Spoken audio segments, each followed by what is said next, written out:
Oi, gente, muito bom dia! Já estamos no ar com as principais notícias que movimentaram o campo no Norte e Nordeste. Veja o que nós preparamos no programa de hoje. Que começou com uma produção familiar, hoje ganha força em todo o território indígena. Atualmente, a terra indígena 7 de setembro soma cerca de 300 mil pés de café cultivados pelo povo Paiter Suruí. O último levantamento lançado pela Fundação Amazônia de Amparo a Estudos e Pesquisas mostrou que o volume de pescado produzido no estado aumentou de 5,1 mil toneladas em 2013 para 16,3 mil toneladas em 2023. O alerta acendeu nos bananais do interior do estado. Após monitorar de perto as lavouras desde 2013, o IDAF registrou pela primeira vez este ano a presença da bactéria do moco da bananeira no município de Feijó. No interior de Roraima, a produção de banana pacovan tem garantido renda e fortalecido a agricultura familiar. Mas o alimento dos animais deste Aras, que fica no interior da Paraíba, vem de uma pequena estufa de aproximadamente 100 metros quadrados. O fenômeno El Niño volta ao centro das atenções do agronegócio brasileiro. As projeções indicam o fortalecimento do evento climático nos próximos meses, com reflexos que podem atingir diferentes regiões produtoras do país. Produtores de várias regiões participaram do concurso Melhor Mel Tucuju, uma iniciativa que valoriza a qualidade do produto e fortalece a apicultura e a meliponicultura no estado. Há mais de 3 décadas, a Feira do Mel Flor do Amazonas transformou o trabalho com as abelhas em referência nacional. Então, com a tangerina, nós vamos fazer um ceviche, que lógico, você pode servir puro, como eu servi em um evento e foi super sucesso. Ou você pode servir esse ceviche com uma carne de porco, com cordeiro ou até mesmo com aquele peixinho frito.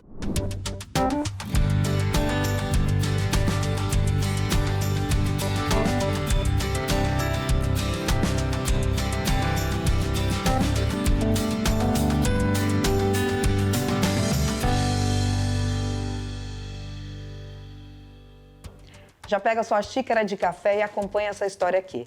Na semana passada, nós começamos a jornada pela história do povo Paiter Suruí, que elevou o padrão de qualidade da produção do café.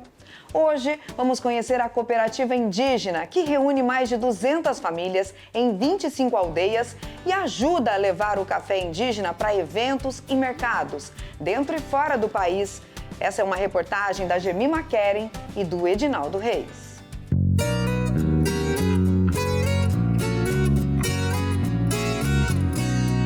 Começou com uma produção familiar, hoje ganha força em todo o território indígena. Atualmente, a terra indígena 7 de setembro soma cerca de 300 mil pés de café cultivados pelo povo Paiter Suruí. Nesse processo de fortalecimento do empreendedorismo indígena, o SEBRAE atua junto à Copaiter, cooperativa que reúne mais de 200 famílias em 25 aldeias. A parceria auxilia na capacitação dos produtores e ajuda a levar o café indígena para eventos e mercados dentro e fora do Brasil. O SEBRAE entrou nesse ecossistema entendendo ser mais um parceiro, mais uma entidade que poderia agregar, apoiar e desenvolver o empreendedorismo junto aos povos indígenas.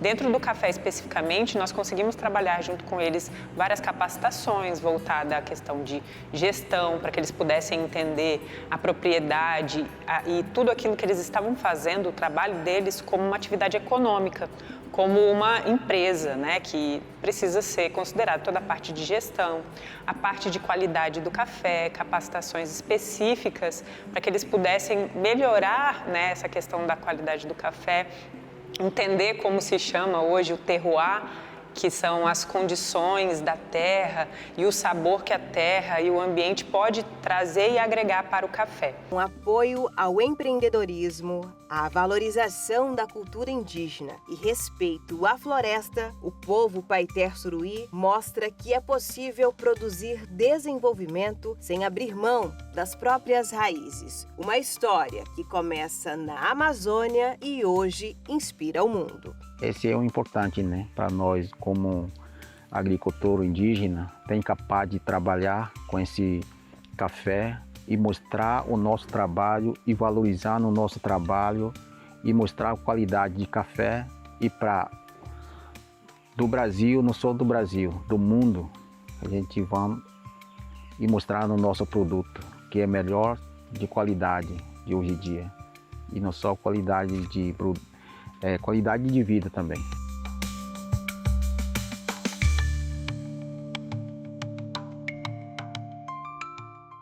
O Pará se consolida como uma das principais referências em piscicultura na Amazônia. A produção aquícola estadual triplicou nos últimos 10 anos e tem gerado emprego, renda e oportunidades para produtores rurais. Em Benevides, os programas de incentivo e qualificação técnica ajudam a fortalecer a criação de peixes, especialmente do tambaqui, espécie que lidera a produção no estado. Divino é piscicultor. Há 4 anos ele decidiu investir no cultivo de peixes, apostando no potencial de um setor que não para de crescer no Pará.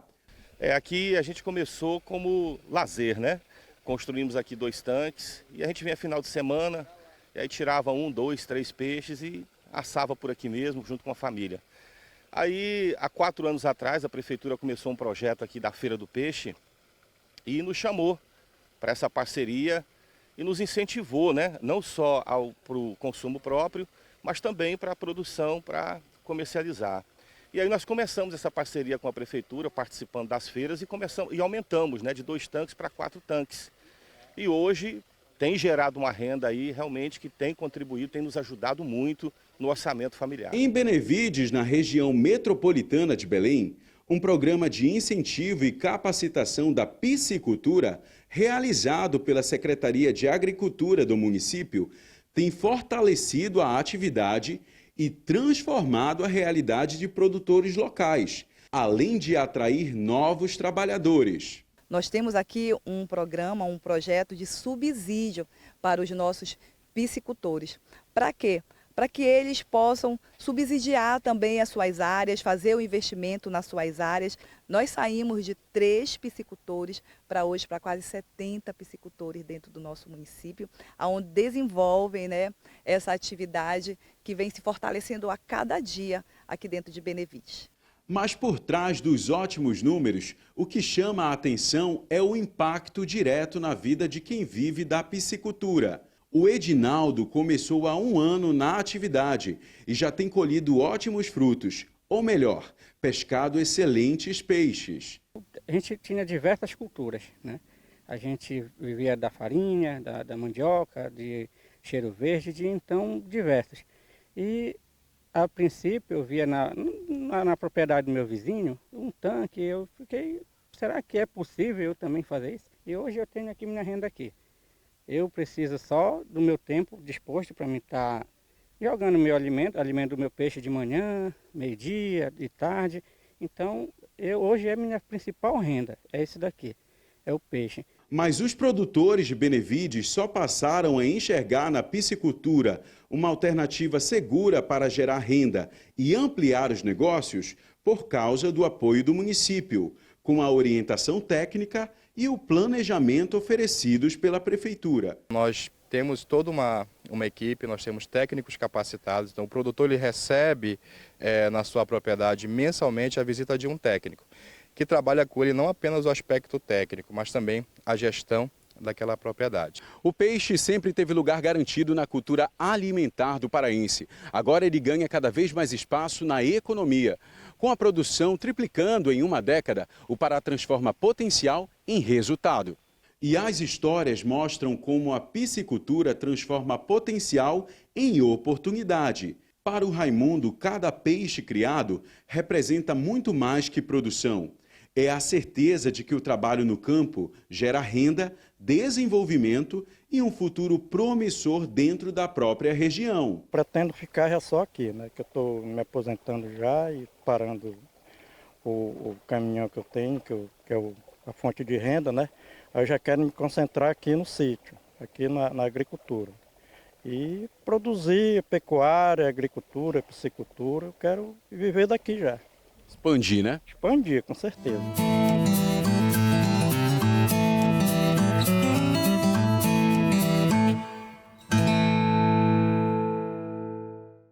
Agora eu tenho aquela dica para você. O cooperativismo continua transformando a realidade do agro na Amazônia. A Cicobi Amazônia visitou um dos seus cooperados, o produtor Darcy, da hidroponia Premium. Ele se tornou referência na produção de alface hidropônico de alta qualidade para o mercado local. E para expandir a estrutura e aumentar a produtividade, a tecnologia no campo ganhou um aliado fundamental: o apoio financeiro estratégico. O Giro Cicobi Amazônia foi conhecer a história do cooperado Darcy, produtor rural da hidroponia Premium, localizado na BR-174, em Manaus, Amazonas.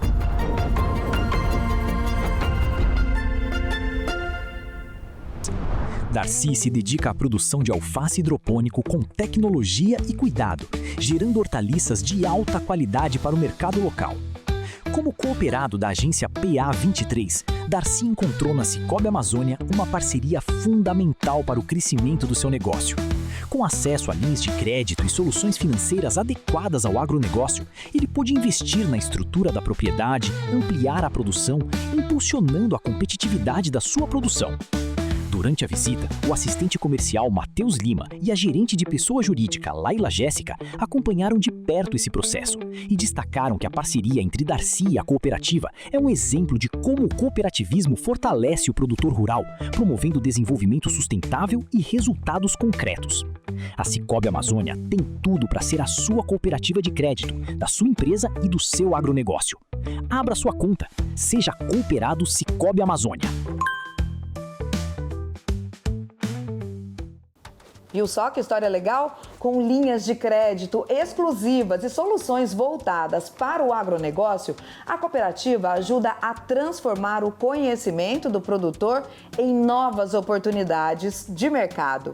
Aponte a câmera do seu celular para esse QR Code que aparece aqui na tela e solicite o seu atendimento.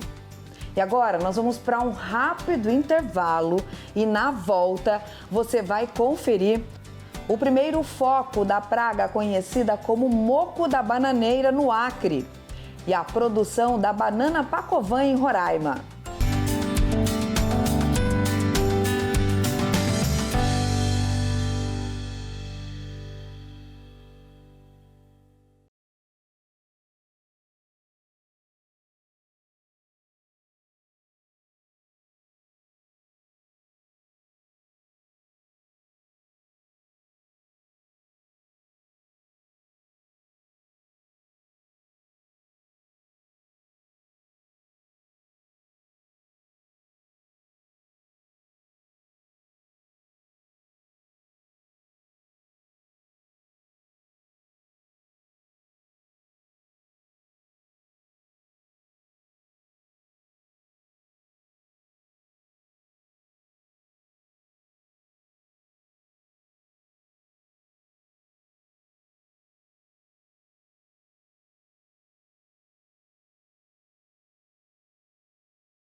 O Instituto de Defesa Agropecuária e Florestal do Acre, o IDAF, confirmou o primeiro foco da praga conhecida como moco da bananeira, no município de Feijó. A doença causada por uma bactéria ataca as plantações e pode dizimar plantios inteiros. O alerta acendeu nos bananais do interior do estado. Após monitorar de perto as lavouras desde 2013, o IDAF registrou pela primeira vez este ano a presença da bactéria do moco da bananeira no município de Feijó. A descoberta ocorreu após a notificação de um produtor rural que percebeu a morte súbita de suas plantas e buscou auxílio técnico. O moco da banana, foi identificado a primeira vez esse ano lá no município de Feijó. O IDAF ele vem realizando monitoramento em todas as lavouras de banana desde 2013. E até então, até o ano passado não tinha sido detectado moco no nosso estado. O moco ela é uma praga quarentenária. Ela é presente já na nossa região norte, só não estava presente no estado do Acre. E a gente identificou o primeiro foco em Rodrigues Alves e Cruzeiro do Sul ano passado e agora em Feijó, através de uma notificação de um produtor. O produtor observou a morte do seu bananal e procurou o IDAF em busca de soluções, para identificar o que estava acontecendo com as suas plantas. Ele também tinha já ouvido falar um pouco, através das ações do IDAF de educação sanitária.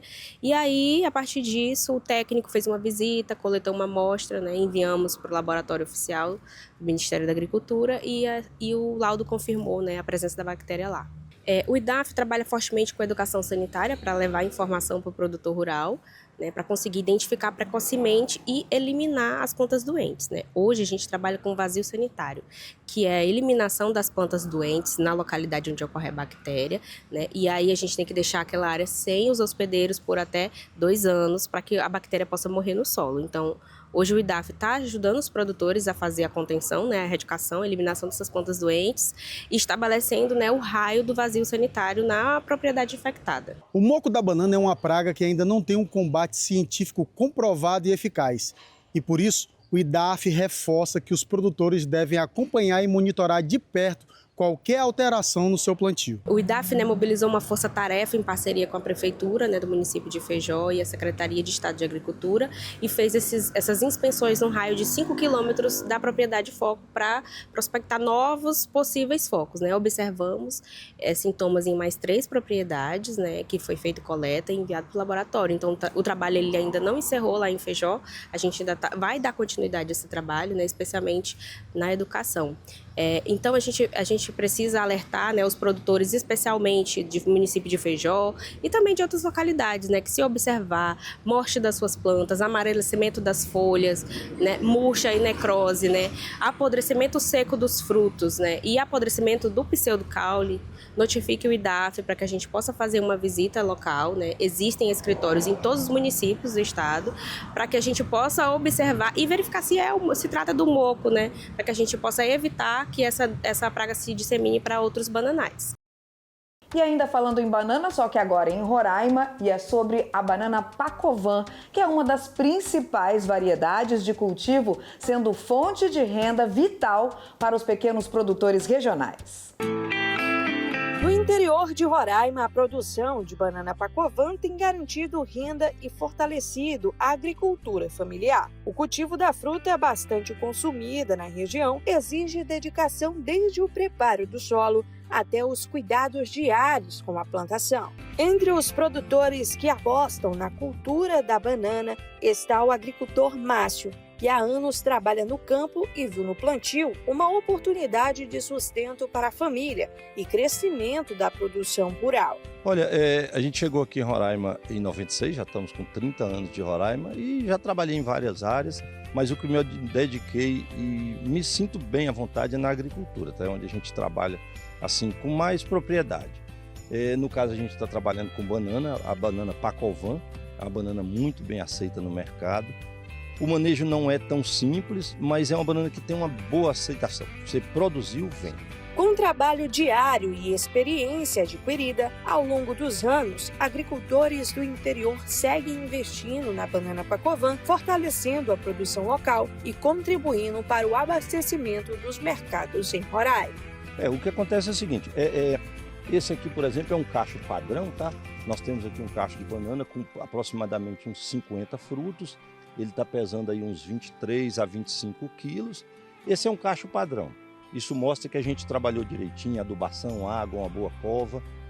E a venda é certa. Se a gente não consegue vender em Boa Vista, mas Manaus tem uma aceitação. Hoje falta banana. Se a gente conseguisse produzir mais, a gente venderia toda a produção.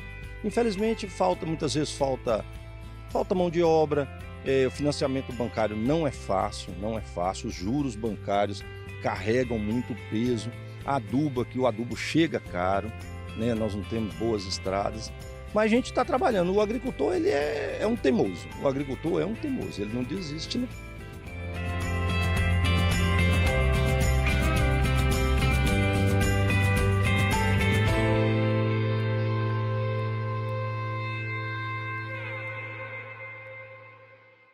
Agora é a vez do Marcos Fava Neves, o nosso especialista que vem falar sobre planejamento, gestão estratégica, tudo sobre o agronegócio, e tem análise para nós nessa semana. Uma das grandes preocupações de quem está no agro, tanto no mundo quanto no Brasil esse ano, é a incidência do fenômeno El Niño. Então, o que eu preparei para vocês aqui para, de uma forma didática, tentar antever o que pode acontecer, que são os efeitos quando você tem um El Niño forte e que impactos que isso traria no agro. Então, o primeiro ponto é que isso é uma interferência, logicamente, que acontece no clima, que traz secas severas, excesso de chuva e ondas de calor. Então, esse é o primeiro impacto aí da presença do El Niño. Separando por regiões, Estados Unidos e Canadá normalmente têm um inverno mais quente e seco, mas não são grandes áreas produtoras neste momento onde o El Niño vai ter a sua incidência mais forte. Na Austrália tem seca severa, e aqui vocês vão ver que isso interfere no Brasil. Na Índia, Filipinas, Vietnã, Indonésia e outros países da Ásia, chuvas abaixo da média. Na África também, chuvas abaixo da média. No Brasil, normalmente muita chuva no sul, parte do sudeste. Também acontece o mesmo fenômeno no Uruguai e na Argentina, mais seco no centro-oeste, região norte e principalmente oeste da Bahia, lá na região nordeste. Na China, no sul traz mais chuvas e o norte mais seco e mais calor. Então esse seria o resumo do que acontece no planeta. Vamos para os impactos no agro, que é o que eu acho que vocês gostariam de saber. Possivelmente, podemos ter menores produtividades em lavouras na Oceania, na Ásia e na África. Estados Unidos e Canadá não estarão produzindo muito nesse período. Na China, milho e soja com mais perspectivas de seca. A seca reduzindo também o fluxo dos navios nos canais. Isso interfere na logística, no preço do frete e nos containers. Lembrem-se que o Canal do Panamá teve um problema recentemente de limitar a passagem do fluxo de navios. No Brasil, deve atrapalhar a produtividade, principalmente na safra verão no Rio Grande do Sul, porque é o excesso de chuvas, dificulta as operações, um pouco também, talvez, em Santa Catarina, e diminui a luminosidade. E os riscos também que a gente pode ter de chuva menor, tanto no centro-oeste quanto no oeste da Bahia, e isso vai interferir principalmente na segunda safra de milho, que vem depois da soja, provavelmente seca antes. Também tem interferências no setor de pesca, no setor de cana aqui na nossa região, pode ter interferência com mais chuva, dificuldade operacional, mas por outro lado a cana ganha pelo fato de que muitos dos nossos concorrentes provavelmente vão ter clima mais seco, né?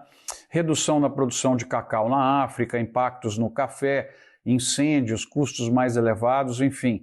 Esse seria o conjunto de impactos que nós estamos vendo hoje que são possíveis de acontecer. Portanto, para quem precisa de grãos, provavelmente é um momento de antecipar compras, o pessoal das rações, da bioenergia, e para quem tem grãos, o momento de aguardar um pouco para fazer vendas, porque pode ter um cenário de preços melhores se efetivamente o El Niño acontecer. Só que El Niño é o seguinte, é uma porcentagem de chance com que ele aconteça e uma porcentagem de chance, se ele acontecer, os efeitos que traz. Então, nós estamos aqui só tentando levantar um pouquinho dos cenários, mas é muito difícil antever algo que é para o segundo semestre desse ano, final do ano, começo do ano que vem. Mas está aí a nossa análise, precaução é a palavra do momento.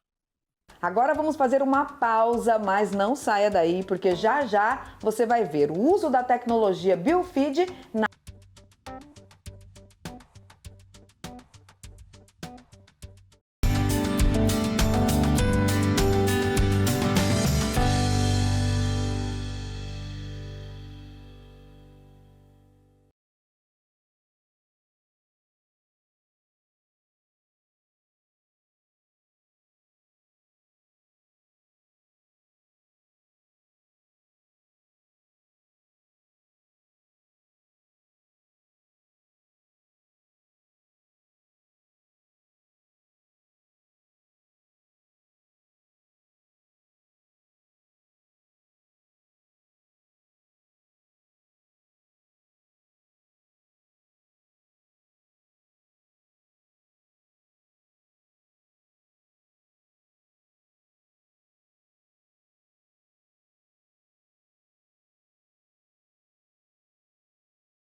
A tecnologia Biofeed, que é um tipo de forragem verde hidropônica, está cada vez mais presente na agropecuária paraibana.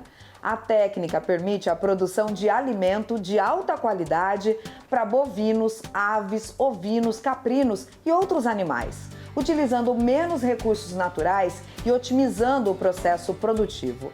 A Sabrina Lima foi conhecer um Aras, na região de Campina Grande, que usa esse tipo de tecnologia.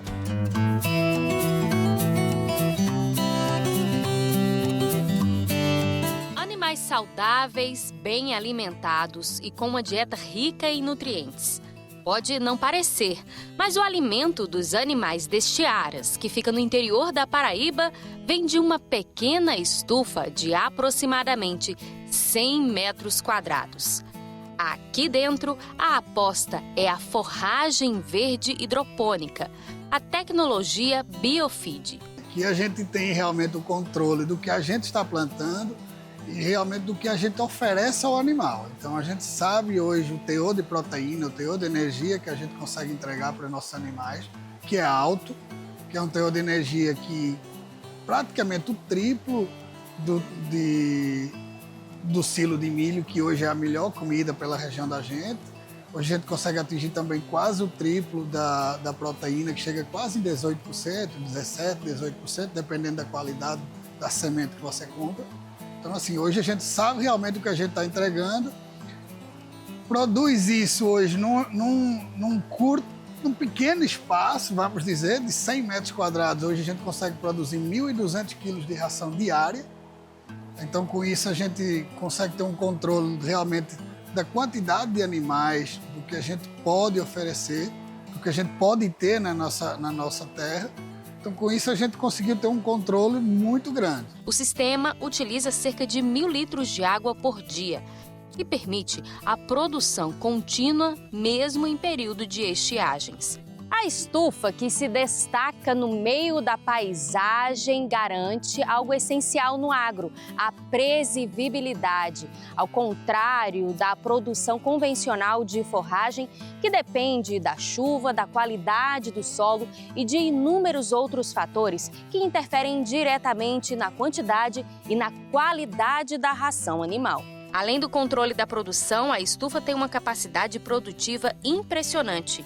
Em um mês, gera aproximadamente 36 toneladas de forragem, volume que, segundo a empresa responsável pelo sistema, pode equivaler à produção anual de 1 hectare cultivado pelo método convencional.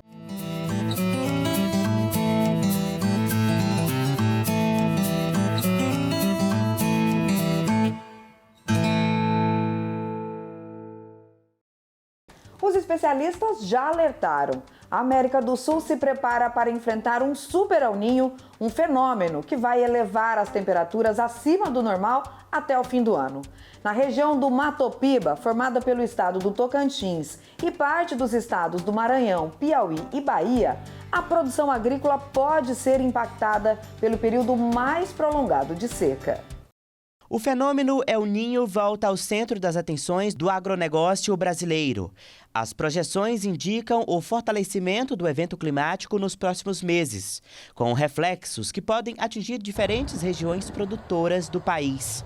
Os efeitos variam de acordo com cada área, mas o aumento das temperaturas e as mudanças no regime de chuvas já preocupam especialistas e produtores rurais. O El Niño é o aquecimento das águas do Pacífico Equatorial, muito longe do estado do Tocantins, mas vai influenciar o Brasil todo. Então nós teremos muita chuva no sul do país, chuvas irregulares na parte central, mas na parte centro-norte a tendência é de seca e isso realmente traz uma grande preocupação.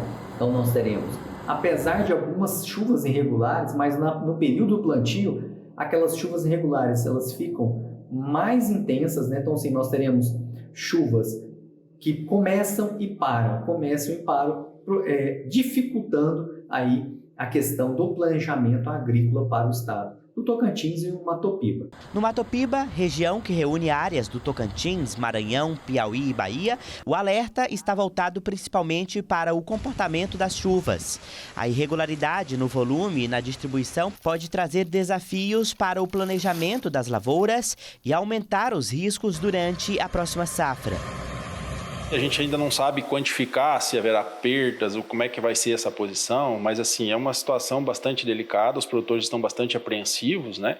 Porque assim, é um ano muito desafiador já em função de custos, de falta de recursos, a gente está tendo uns juros caros, óleo diesel caro, todos os nossos custos estão muito altos, as nossas commodities estão muito baixas de valor, né? E aí mais esse problema que ele deverá nos afetar. Soja, milho e outras culturas dependem diretamente das condições climáticas para alcançar boa produtividade. Por isso, qualquer mudança mais intensa no padrão de temperaturas e chuvas é acompanhada de perto por quem produz. Por enquanto, o cenário é de cautela, mas no campo, toda mudança climática exige planejamento e estratégias para evitar prejuízos e proteger a produção.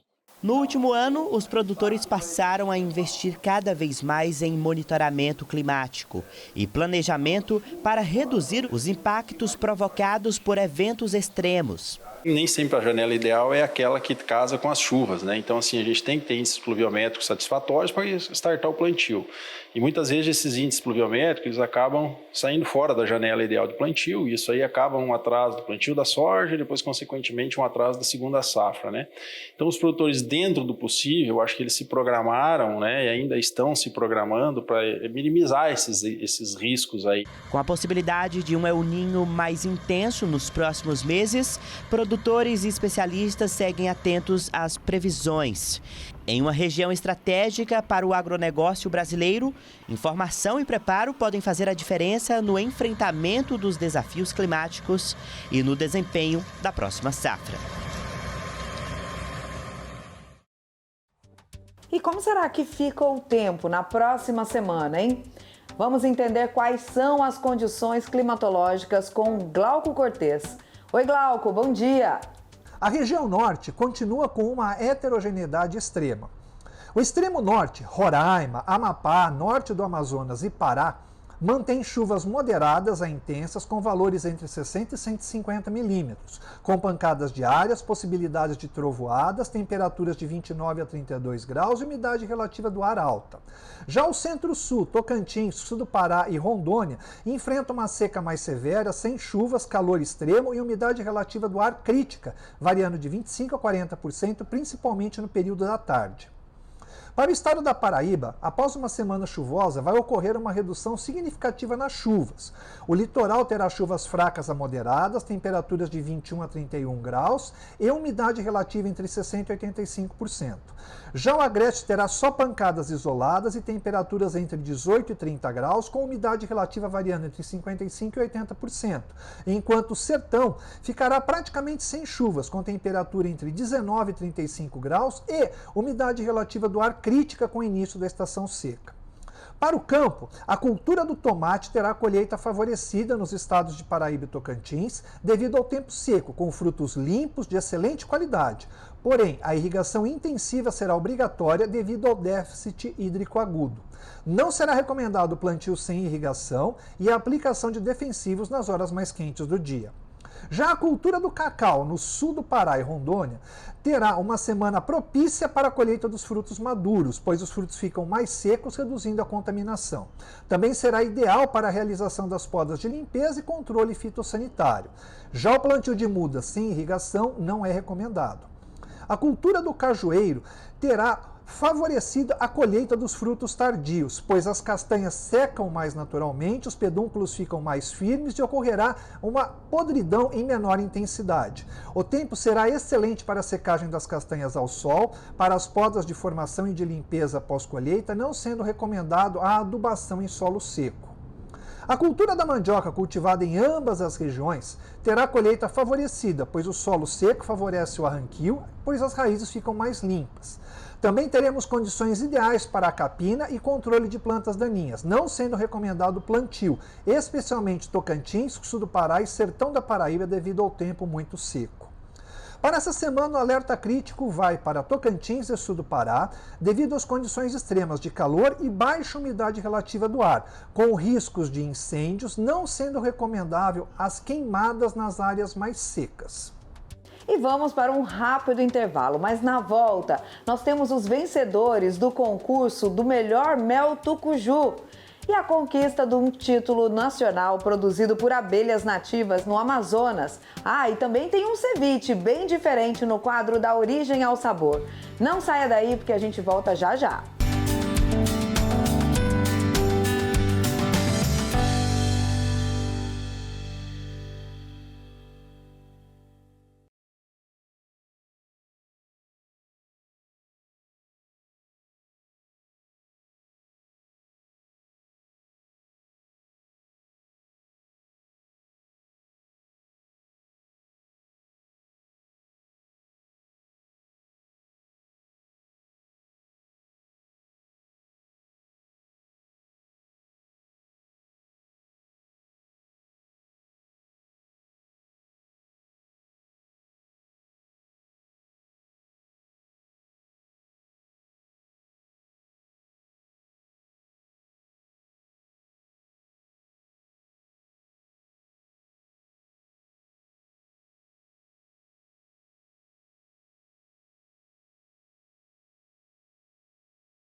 No Amapá, o concurso do melhor mel tucuju reuniu apicultores e meliponicultores para mostrar a qualidade do mel produzido no estado, fortalecendo a cadeia produtiva e aproximando cada vez mais o público de quem vive dessa atividade. A Feira do Campo também abre espaço para destacar uma das riquezas da produção rural amapaense, o mel. Durante o evento, produtores de várias regiões participaram do concurso Melhor Mel Tucuju, uma iniciativa que valoriza a qualidade do produto e fortalece a apicultura e a meliponicultura no estado. Nós abrimos o processo de inscrição para produtores acompanhados e aqueles que ainda não estão na jornada com o Sebrae, mas a maioria dos inscritos são aqueles que participam, estão vinculados ao projeto Mel do Amapá, que é uma iniciativa do Sebrae que está apoiando tanto a meliponicultura quanto a apicultura amapaense. Após esse processo de inscrições, eles fizeram uma entrega das porções que estão sendo analisadas nesse momento pelo júri técnico e a gente disponibilizou sem identificação para que a sociedade pudesse degustar, e fazer dar o seu voto, fazer ali a sua opção. O concurso foi dividido em 3 categorias: mel de abelhas com ferrão e sem ferrão e voto popular. Além da avaliação técnica, o público também pôde participar da escolha dos melhores produtos, aproximando consumidores e produtores locais, entre eles a Norte Mel. Olha, a gente está muito feliz aqui, agradecer a oportunidade de vocês estarem aqui para a gente apresentar o nosso produto. Eu sou um produtor lá de Porto Grande. A gente trouxe esse mel, que é um mel em parceria com a Ancel, que é a empresa. O que acontece? Eles têm a área de preservação deles, que fica a 30 quilômetros de ramal para dentro, ou seja, não tem agrotóxico, não tem produção, é mata nativa. E a gente trouxe esse mel hoje para concorrer aqui, que é um mel extremamente puro, extremamente orgânico, feito na vegetação nativa mesmo aqui do Amapá. Então a gente trouxe ele porque a gente sabe que esse mel é especial, porque é uma florada muito distante, então não tem influência de agrotóxico, nada. É o mel prêmio que a gente trouxe hoje para concorrer aqui na feira. Mais do que uma competição, o concurso do Melhor Mel Tucuju buscou incentivar boas práticas de produção, ampliar oportunidades de mercado e dar ainda mais visibilidade ao mel produzido no Amapá. Ao todo, 4 produtores competiram, entre eles a empresa Zumbidos da Floresta, que participou pela primeira vez. Nós queremos saber o valorizar nosso trabalho, né? Eu e minha esposa trabalhamos sozinho na nossa meliponária. Nós já há bastante tempo, eu já trabalho quase 8 anos, comecei a ver. Nós começamos agora com tentar vender o nosso mel, que antigamente não só produzia para consumo ou para amigos. Cada produtor traz a especificidade de seu produto, como a Elomel, que trabalha no setor há mais de 20 anos e tem seu mel produzido dentro de comunidade quilombola no Amapá. Olha, a minha expectativa é muito boa, né? Porque é um mel diferenciado, ele é um mel rico em vitamina C, antiofídico, antifúngico, antibactericida. Sempre que vem provar o mel, eu explico as propriedades, a diferença do mel de melíporas e mel de apis, que é o mel de abelha com ferrão e abelha sem ferrão, né? E aí a minha expectativa é muito boa para o concurso, porque é um mel que tem um sabor e um aroma inigualável, que é o sabor e o aroma da floresta do cerrado, do nosso cerrado, que não é o mesmo em todas as regiões. A gente tem vários criadores de mel no estado e cada criador tem um sabor e o aroma do mel diferente.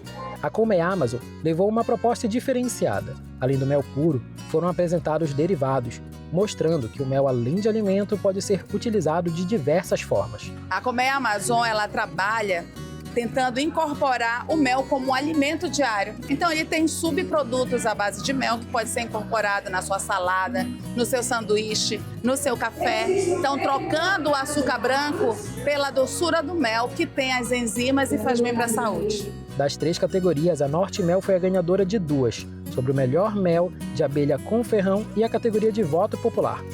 Já a categoria de melhor mel de abelha sem ferrão ficou com o mel do Quilombo da Pedreira.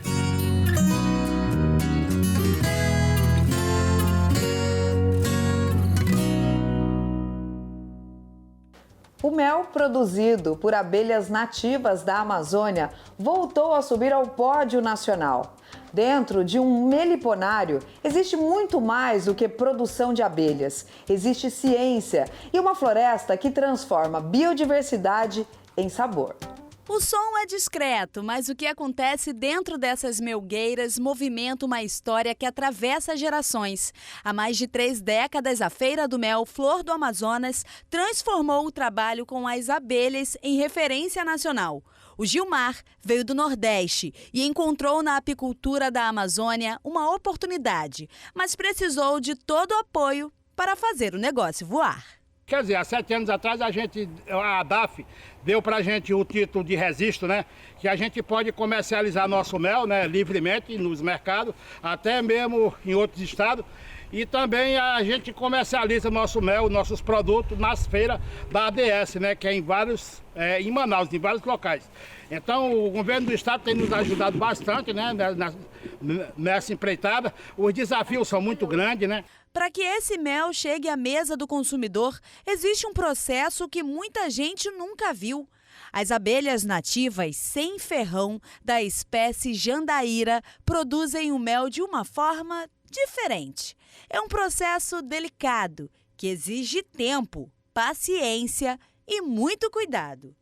É nessa parte que está um dos segredos.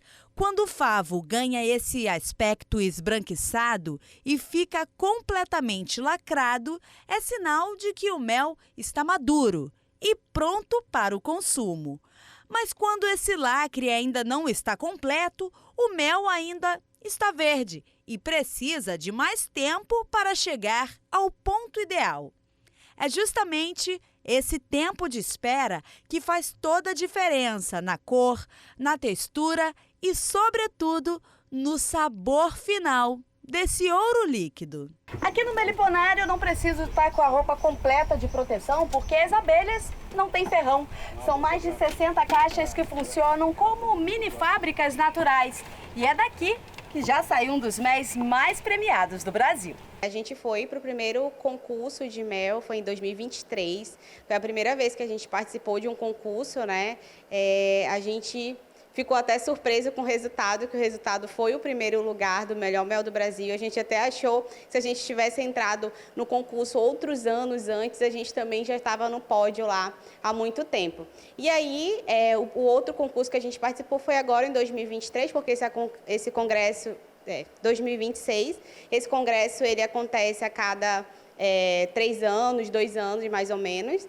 E aí a gente foi e ganhou, subiu no pódio novamente com o 2º lugar do melhor mel do Brasil, depois de ter concorrido com mais de 400 amostras de méis do Brasil, de 23 estados diferentes.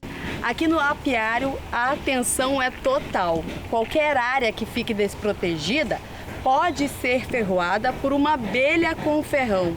Por aqui também é produzido um mel que vale ouro e saúde. Pega o mel dessa abelha com ferrão e na nossa agroindústria a gente produz lá um composto, né, de mel, um xarope, que é mel de abelha, óleo de copaíba, própolis e óleo de eucalipto. Hoje esse xarope, ele é o carro-chefe do nosso negócio, né? São mais de 200 colmeias em produção, principalmente durante a primavera amazônica, entre os meses de agosto e dezembro, quando a floresta oferece as condições ideais para as abelhas trabalharem em ritmo acelerado. O da abelha sem ferrão é muito apreciado, é muito saboroso. Geralmente ele tem coloração clara e aí ele tem alta cotação no mercado devido à raridade, né? É um mel bem raro. E se dizem que se o mel é bom, a abelha sempre volta. Você vai conhecer como esse ouro líquido sai da floresta, passa pela indústria e chega até na sua casa. No quadro Da Origem ao Sabor de hoje, nós vamos misturar a refrescância dos pomares com a intensidade do que é produzido na terra. Você já imaginou transformar a clássica receita peruana de ceviche em uma explosão de sabores bem brasileiros? Pois é, o chefe Pedro Bagato lhe preparou um ceviche de tangerina. O prato é cheio de contrastes e você ficou curioso, claro, para saber, né? Então anota tudo aí, os ingredientes, e vem acompanhar o passo a passo dessa receita com a gente.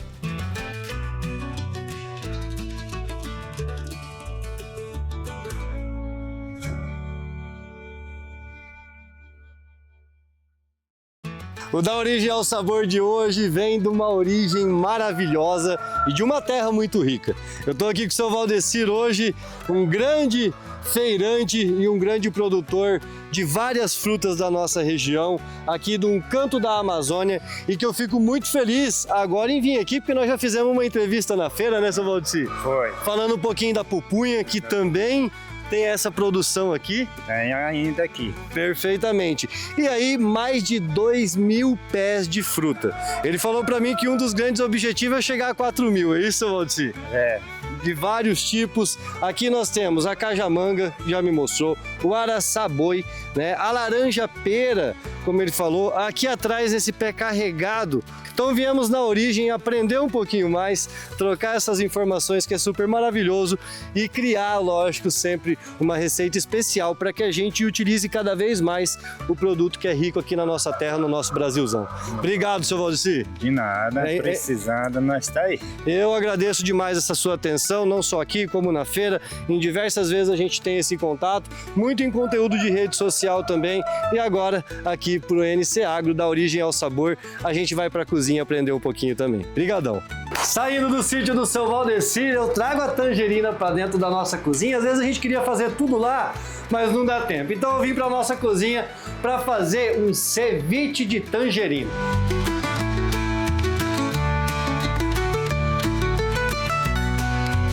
E o processo é muito simples. O nome é bonito, um ceviche, né? Mas o processo é muito simples. Cortar em quadradinhos assim, ó, perfeito, a tangerina sem deixar ela esmagar, tirando a semente e tirando também o excesso da casca dela que fica em volta, aquela casca mais branquinha. E para isso eu vou mostrar para vocês que na parte de baixo aqui da tangerina, sem segredo nenhum, nós vamos descascar ela. Então aqui, sem segredo, eu vou aqui, você pode com o auxílio de uma faca, eu vou com a mão mesmo aqui, ó.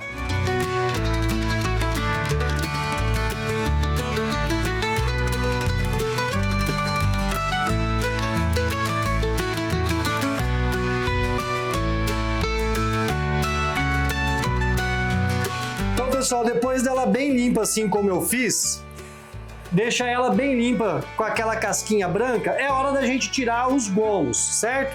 E aí aqui a gente tira os gomos um a um, sem segredo, igual quando a gente vai comer mesmo, ó. E aí de novo, tem que limpar ele por dentro também. Fica esses fiapinhos aqui maior, ó, a gente tira também com cuidado. Chefe, mas dá muito trabalho. Esse é o maior trabalho que dá nesse ceviche.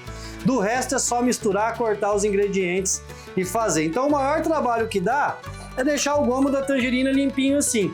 E agora como que a gente faz para tirar a semente? Vou mostrar para vocês, ó. Deixa eu limpar só um pouco a tábua. Sem segredo nenhum, eu vou fazer um corte, ó, desperdiçando o mínimo possível aqui, ó. E aí, aqui eu já tenho acesso à semente. Eu venho com cuidado, como eu falei para vocês, para não machucar muito. Nesse caso só tinha uma aqui, deixa eu ver se tem mais uma aqui. Ó, mais uma, tirou a semente, certo? E aí para cortar, chefe, a mesma coisa, cuidado, faca bem afiada, eu faço 1, 2, 3 cortes.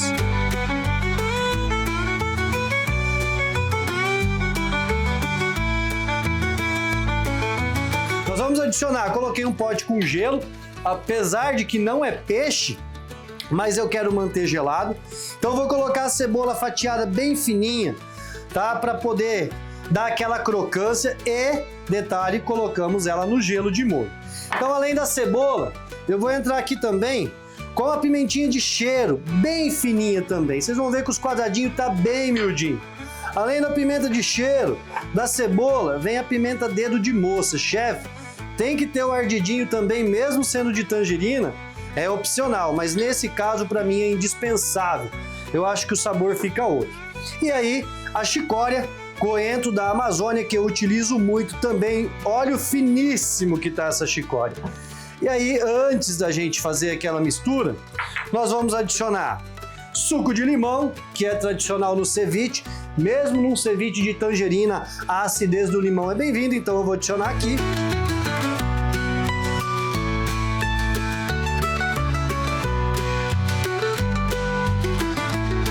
Azeite, super tradicional também, bem generoso de azeite.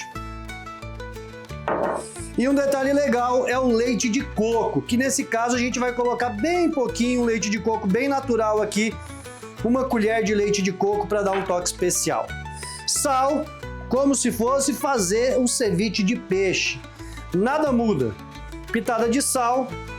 E depois de todos os ingredientes aqui, eu não mexi ainda. Eu queria explicar para vocês. Esse é um dos cuidados, além da limpeza da tangerina, de tirar a semente, ter esse cuidado na hora de misturar a cebola, a pimenta de cheiro na tangerina para não esmagar ela e ela continuar com os pedaços. Então, com o auxílio dessa espátula de silicone, eu vou mexer bem delicadamente aqui, ó. Com cuidado mesmo, de baixo para cima, introduzindo e misturando bem todos os ingredientes na tangerina sem desmanchar ela. Essa é a intenção.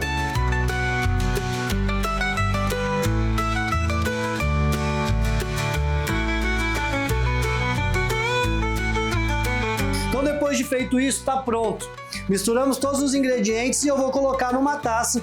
Esse nosso ceviche maravilhoso, é lógico, eu já provei o sal, então você sempre prova o sal, porque é como se fosse fazer o de peixe, só que nesse caso a gente está fazendo de tangerina. Então eu vou colocar ele aqui, nesse copo aqui para fazer o serviço. Você pode utilizar uma taça ou uma travessa, como você preferir. Deixa eu terminar de colocar mais um pouquinho. E aí, para dar um destaque e também dar um sabor, porque agrega muito sabor e dá um destaque aqui no nosso prato, eu vou colocar um pouquinho, deixa eu pegar mais uns pedacinhos de tangerina, aí. Eu vou colocar um pouquinho aqui em cima de gergelim preto, tá? Ele já tostadinho aqui para dar um destaque e também fazer parte da nossa receita. Se eu quiser misturar o gergelim na receita, eu posso também.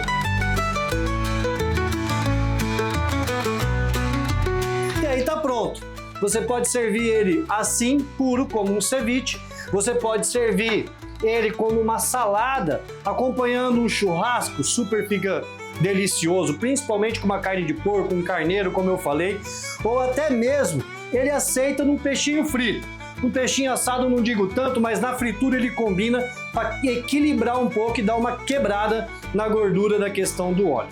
E é isso, temos aqui uma receita e chegou a hora de degustar.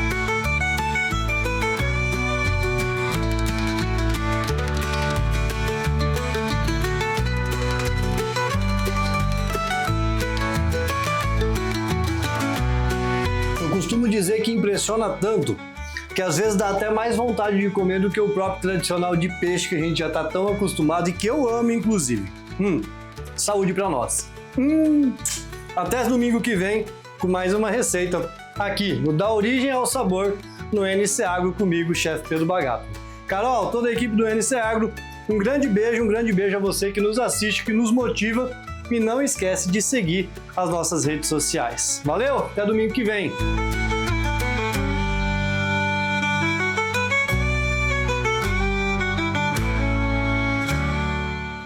Eu adoro ceviche. E que tal você preparar então essa delícia aí para o seu almoço? Também, se você preparar, tira foto, marca a gente lá nas redes sociais, nós vamos compartilhar tudo no NC Agro. E claro que o nosso programa vai chegando ao fim, mas você pode acompanhar tudo também pela internet, no YouTube, no Instagram e TikTok, tá bom? Domingo que vem tem mais, eu espero você na tela do Grupo Norte de Comunicação. Um beijo para cada e até lá!